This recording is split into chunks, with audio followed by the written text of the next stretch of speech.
Très chers internautes, bonsoir. Vous êtes en compagnie de Jimmy Adjanga, ici aux États-Unis, à Maryland, dans Congo Mikili. Et en présence de vous, vous avez notre invité, Monsieur Maître Gino Mukasson. En fait, j'ai l'habitude de vous appeler Maître. Mais pourquoi est-ce qu'on vous appelle Maître au lieu de Gino Mukasson? Merci beaucoup. Je vais commencer par vous remercier pour m'avoir réitéré la chance de pouvoir m'exprimer encore à ce Congo Mikili. Je dis mes sincères remerciements et je reconnais la grandeur de Congo Mikili dans le monde parce que grâce à vous, le média, que le peuple congolais est en train de prendre conscience aujourd'hui et grâce aux émissions comme ça que les gens apprennent à savoir exactement ce qui se passe dans l'autre bout du monde. Et je vous remercie infiniment. Donc je m'appelle Gino Mukasa, donc communément connu dans la métropolitaine, je vais dire au nom de maître. Je suis maître en art plastique parce que j'ai fait une maîtrise en art plastique, donc je suis artiste, j'ai fait le graphisme publicitaire, la sculpture, la peinture et la décoration intérieure. Donc je essaye de mélanger tout un petit, je dirais, multitalent. Voilà, c'est pourquoi on m'appelle maître. Je n'ai pas vraiment pratiqué les arts martiaux, donc je suis maître en art plastique. Voilà, merci beaucoup pour cette présentation. Le titre de notre émission de ce soir est un coup d'œil sur les élections en République démocratique du Congo. Nous allons parler de beaucoup d'aspects sur ce qui concerne le Congo ce soir et discuter avec notre cher invité ici présent. Pour commencer, nous allons faire excusez, pour commencer, nous allons faire un revue sur la situation de la République démocratique du Congo. On va commencer d'abord par l'indépendance. Est-ce que l'indépendance en République démocratique du Congo était prématurée ou ce n'était pas encore le moment pour que le Congolais soit indépendant? Merci beaucoup pour la question. Je ne suis pas politologue, je ne suis pas un historien de formation pour essayer de faire des déductions sur l'indépendance. Il y a des documents qui parlent de l'indépendance et jusque-là, il y a des gens qui disent que c'était prématuré ou c'était pas prématuré et s'il était temps. Mais je pense, en suivant l'histoire, je pense qu'il était temps. Chaque chose a son temps. Il était temps que nous puissions passer par l'indépendance. On ne parle pas de l'indépendance en Afrique qu'au Congo.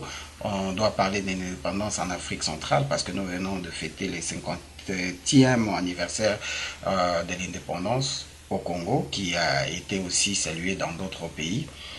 Moi, je dirais personnellement qu'en ce moment, on ne peut pas parler d'avoir été trop pressé d'aller d'obtenir l'indépendance. On doit parler de la médiocrité de la classe politique.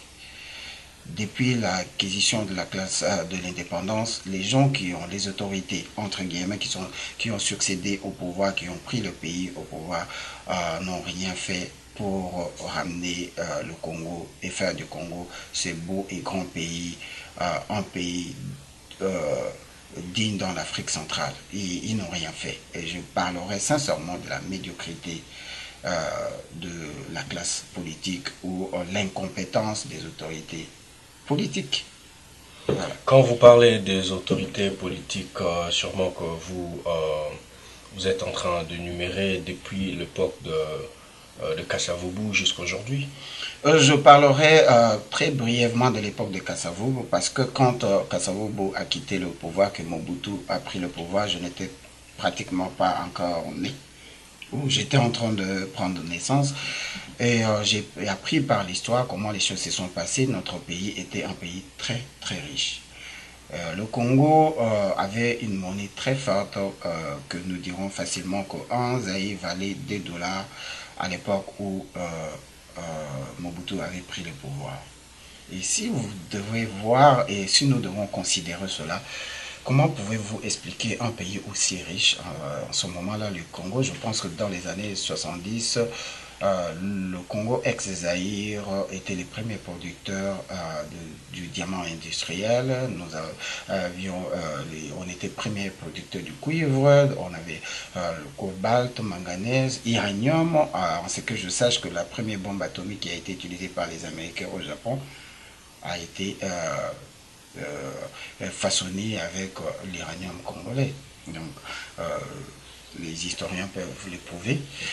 Donc, il faut dire que ce n'est pas l'argent, ce n'est pas la possibilité de pouvoir développer ces pays qui manquaient, c'était peut-être l'incompétence. Je peux dire l'incompétence des autorités politiques à l'époque. Je parle de la classe mobusienne de l'époque.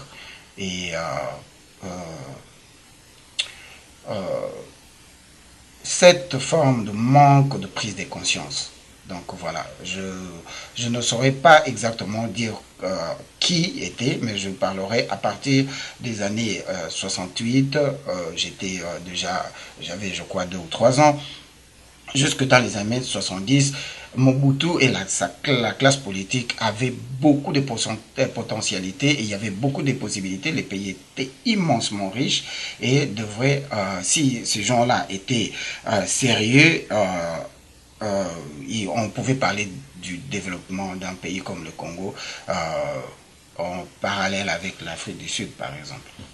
Mais qu'est-ce qui s'est passé que depuis l'époque de tous ces présidents que tu viens de citer, je parlerai de Kasavubu à Mobutu, ils n'ont pas pu faire développer le Zaïre de l'époque qui est République démocratique du Congo aujourd'hui. Je ne pourrais pas rentrer dans le détail. Pour parler sans démagogie, c'est ce que je viens de dire, que c'était... les gens ont pris le pouvoir, on leur a donné les pouvoirs, le pays avait toutes les potentialités, mais les gens n'étaient pas... je ne dirais même pas qu'ils n'étaient pas prêts, parce qu'ils étaient quand même secondés par les Occidentaux pour construire ce pays, mais c'était une incompétence. C'est tout ce que je peux dire, que les gens n'étaient pas assez compétents et ils n'ont pas pu faire le travail avec toute conscience et ils ont plutôt été très focus sur une façon de pouvoir s'enrichir et faire le nom, et sans pour autant penser au petit peuple qui souffrait, qui a souffert de cela des années 70 jusqu'à nos jours. C'est-à-dire que moi je parle de la classe politique, parce que tout part de la classe politique et la prise de conscience des gens. Le peuple congolais, on ne peut pas les accuser aujourd'hui parce qu'on était pratiquement, on n'avait pas le contrôle. C'est pas tout le monde qui devait contrôler le pays, parce qu'il y a une classe politique qui normalement qui devait gérer le pays, et les institutions n'ont pas marché comme il fallait, de manière à pouvoir propulser le pays et à développer le pays. Dino Mukasson, vous êtes membre de la diaspora métropolitaine aux États-Unis d'Amérique. Quelle vision avez-vous par rapport au développement de cette République démocratique du Congo? Parler des visions du développement, il y a beaucoup de choses qu'on peut énumérer jusqu'à ne pas avoir le temps de finir cette émission. Je pense que la toute première des choses qui peut contribuer énormément et énergiquement dans l'aboutissement du développement de notre pays, c'est une prise de conscience absolue de tous les Congolais. Parler de la prise de conscience, je dirais, comme l'aurait dit le français, que la prise de conscience de nouvelles responsabilités peuvent dérégler un comportement. Et nous observons cela, que la prise de conscience est maintenant dans la tête de tout un chacun, dans le cœur de tout un chacun. C'est pourquoi aujourd'hui on peut parler des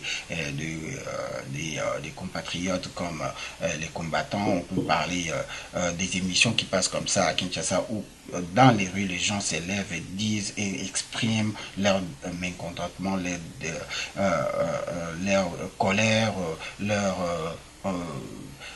désir par rapport au temps passé.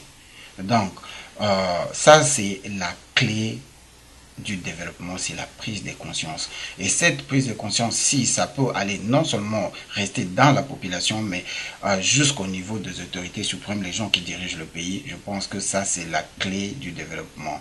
Et cette prise de conscience est recommandée à tous les niveaux de la population congolaise.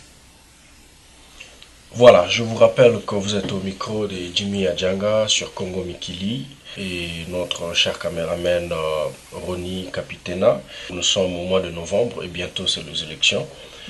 Et je sais que beaucoup de gens en ce moment-ci ont vraiment cette chaleur. Ils sont en train vraiment de se préparer par conséquent pour ces élections. Et vous, la diaspora congolaise, ici aux États-Unis, comment est-ce que vous jugez ces élections par rapport à tout ce que nous attendons et tout ce que nous voyons? Parler des élections, merci beaucoup pour la question. Parler des élections en ce moment, ça démontre un tout petit peu la prise de conscience et la maturité de la classe politique et même de la population congolaise. C'est la seule chose qui reste à savoir, est-ce que les élections seront vraiment transparentes? Et les élections ne veulent vraiment pas dire le développement d'un pays.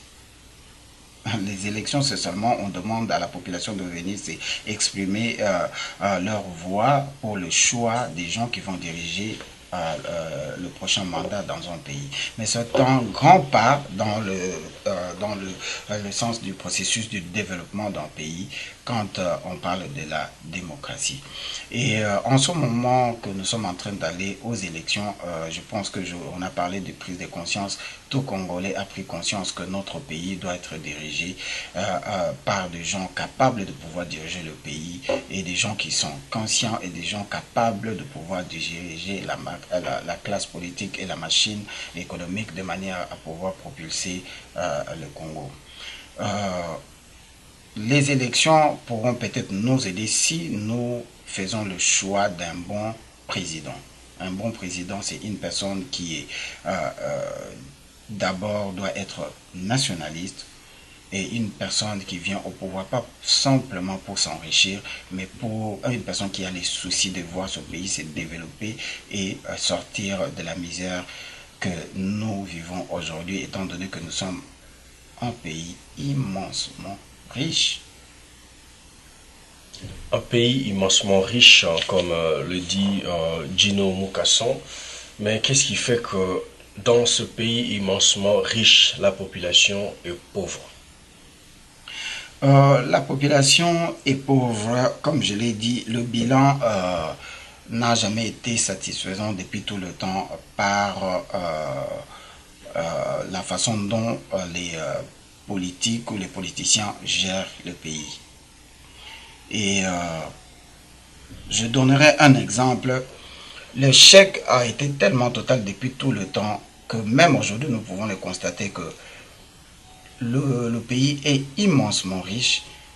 Et le rapport, il y a un rapport qui vient de sortir, je crois, le 3 novembre. Ici, il y a un rapport qui est sorti pour qualifier ou même reconnaître que le Congo serait en ce moment parmi les pays les plus pauvres de la planète. Dixième. Dixième pays, le plus pauvre de la planète. Ça fait mal au cœur. Et imaginez-vous qu'au même moment que nous sommes en train d'être publicités comme le 10e pays le plus pauvre de la planète, un pays aussi riche, les gens continuent à acclamer et à supporter les autorités qui sont au pouvoir depuis près de 10 ans. Donc, c'est une question que nous allons maintenant nous poser en faisant l'autocritique de savoir est-ce que nous avons pris conscience, oui ou non. Comment pouvez-vous applaudir les autorités ou un président dans un pays qui 10 ans qu'il est au pouvoir Voilà. Et le pays est reconnu Voilà, comme justement, le plus pauvre de la planète. C'était voilà justement la question que j'allais te poser sur la population congolaise. C'est pourquoi je t'ai demandé c'est quoi en fait leur part de responsabilité, parce que il me semble que le peuple congolais a toujours applaudi sur toutes les autorités qui sont passées au pouvoir. Et ils applaudissent, ils applaudissent. Et comme tu le viens de le dire, on veut vraiment savoir qu'est-ce qui fait que le peuple congolais, en tant qu'un être qui doit être conscient de ce qui se passe dans son propre pays que Dieu lui a donné, mais acceptent les erreurs et applaudissent les erreurs, comme tout à l'heure nous allons parler de ce qui se passe actuellement en République démocratique du Congo. Qu'est-ce qui se passe que le Congolais puisse se comporter ainsi? Je pense que dans ce cas-là, on ne va pas parler du bilan d'autosatisfaction. Il y a des gens, si je parle de bilan d'autosatisfaction, il y a des gens qui s'enrichissent pendant que le reste de la population est en train de s'appauvrir davantage. C'est question que le politique et la classe politique reconnaissent l'échec total l'échec total que ces gens-là ont pu ramener le pays et qui considèrent la misère dans laquelle ils ont foutu pratiquement toute la population. On peut parler des 0,01% de gens qui sont quand même assez à l'aise et par rapport aux gens qui souffrent dans ce pays. Comment voulez-vous reconnaître qu'un pays marche très bien et les gens sont en train d'applaudir un président dans un pays grand, aussi riche comme le Congo, du moment où on ne peut pas jouer de l'électricité pour toute une journée?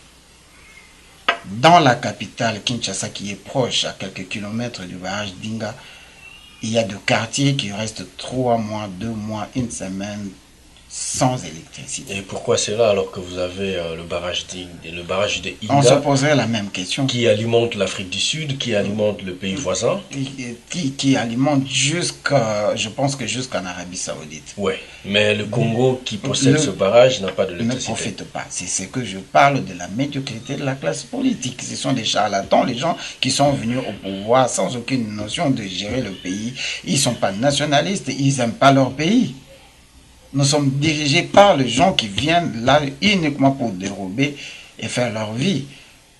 Sinon, si on aurait vraiment pensé, qu'est-ce que vous allez dire à une maman qui est dans l'est du pays, qui a vécu pendant 15 ans dans la misère impitoyable, dans le noir, où il n'y a même pas l'eau potable, et qui se voit maltraitée, violée, tuée jour et nuit par les gens qui dirigent, soi-disant, un pays et qui déclarent que le pays est en paix. Où est la paix? Nous devons reconnaître que jusqu'à aujourd'hui, notre pays est en guerre. Et tous ces éléments-là font en fait que le gouvernement et les gens qui composent le gouvernement doivent reconnaître leur échec. On ne peut pas se mettre seulement à blâmer la population. Les gens sont déjà très enflammés, ils n'ont rien.